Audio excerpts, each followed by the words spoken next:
Civics में first chapter लोकतंत्र क्या है इसके बारे में पढ़ेंगे।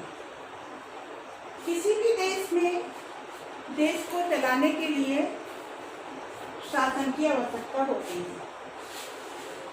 अगर शासन नहीं होता है तो वहाँ की व्यवस्थाएं सुचारू रूप से संचालित नहीं होती हैं।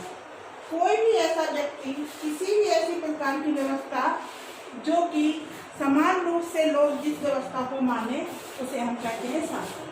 शासन दो प्रकार के होते हैं, लोकतांत्रिक शासन और गैर लोकतांत्रिक शासन। सबसे पहले लोकतांत्रिक शासन किसे कहते हैं?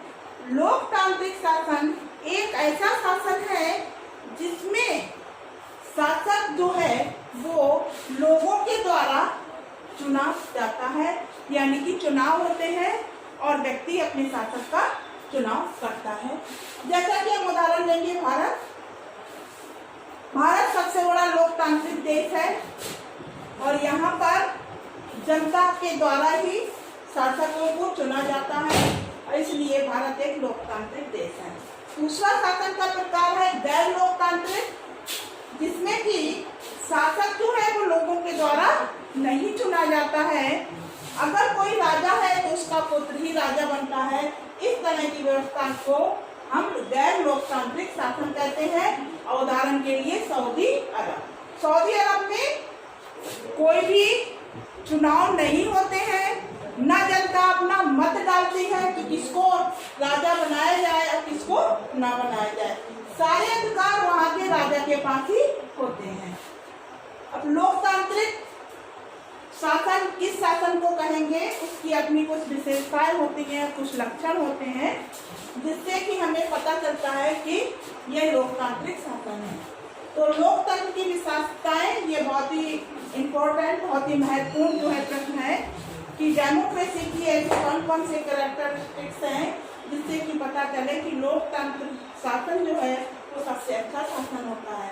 तो सबसे पहली विशेषता लोकतंत्र की है कि लोकतंत्र में जो शासन है वो चुनाव के द्वारा जनता चुनाव होते हैं जिससे कि जनता अपने शासन को चुनती है। जिस प्रकार के भारत में भी चुनाव होते हैं, जो एमपी के चुनाव होते हैं वो प्रधानमंत्री का हम चुनाव करते हैं, अपना प्रतिनिधि चुनकर शासन में भेजते हैं। लोकतंत्र में चुनाव जो होते हैं निष्पक्ष होते हैं। उसमें ऐसा नहीं है कि किसी प्रकार की धांधलबाजी हो, कोई धोखाधड़ी हो, किसी भी प्रकार की या किसी एक वर्ग या जाति के लिए अधिक सीटें दी जाए, दूसरे वर्ग या जाति के लिए दूसरा कानून हो, ऐसा नहीं है। चुनाव बिल्कुल निष्पक्ष होता है। तीसरा पॉइंट है कि लोकतंत्र में निष्पक्ष निर्वाचन आयोग होता है जिसे कि हम इलेक्शन कमीशन बोलते हैं। सारी चुनाव की जितनी व्यवस्थाएं जो है वो इलेक्शन कमीशन के द्वारा की जाती हैं। उनके द्वारा प्रत्येक राजनीतिक पार्टी के लिए यह भी निश्चित किया जाता है कि हर व्यक्ति चुनाव में यानी कि इलेक्शन में हर उम्मीदवार कितना अपना खर्चा करेगा, यह भी जो है वो इस चुनाव आयोग के द्वारा निश्चित होता है जिससे कि चुनाव निष्पक्ष हो। कोई भी उम्मीदवार जनता को अपनी ओर आकर्षित करने के लिए किसी भी प्रकार का अधिक प्रलोभन ना दे सके। इसलिए स्वतंत्र और निष्पक्ष चुनाव आयोग होता है।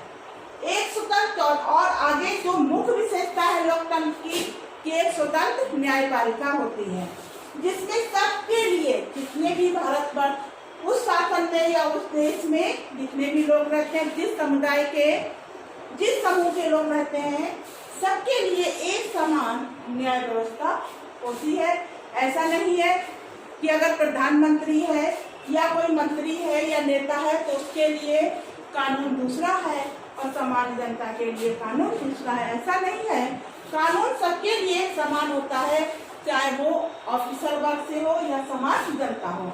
इसी को हम लोकतंत्र कहते हैं क्योंकि लोकतंत्र क्या है? लोगों का शासन लोगों के ऊपर लोगों के द्वारा होता है। अगली विशेषता है लोगों के अधिकारों की रक्षा संविधान के द्वारा होती है।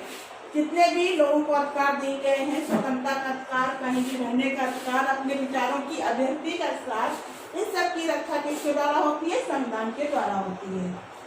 सभी के लिए कानून व्यवस्था समान रूप से होती है। अगर किसी ने कोई चोरी का अपराध किया है तो उस अपराध की सजा जो है संविधान में जो कानून दिए हैं उसके लिए ही सभी वर्गों के लिए समान व्यवस्था होती है। सबसे प्रमुख विशेषता लोकतंत्र की है स्वतंत्र मीडिया।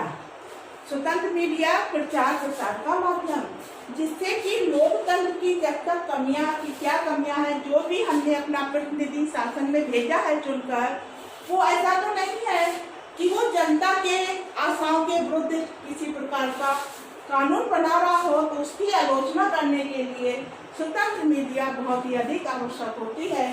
तो ये सारी विशेषताएं जिस शासन में होती हैं उसे हम लोकतंत्र कहते हैं। अब ये आप लोगों का लोकतंत्र आपको बहुत ही अच्छे से समझ में आ गया होगा बच्चों को। और हेलो गाइस, अब आगे इसमें क्या क्या लोकतंत्र की कमियां होती है तो हम आपको नेक्स्ट वीडियो में समझाएंगे।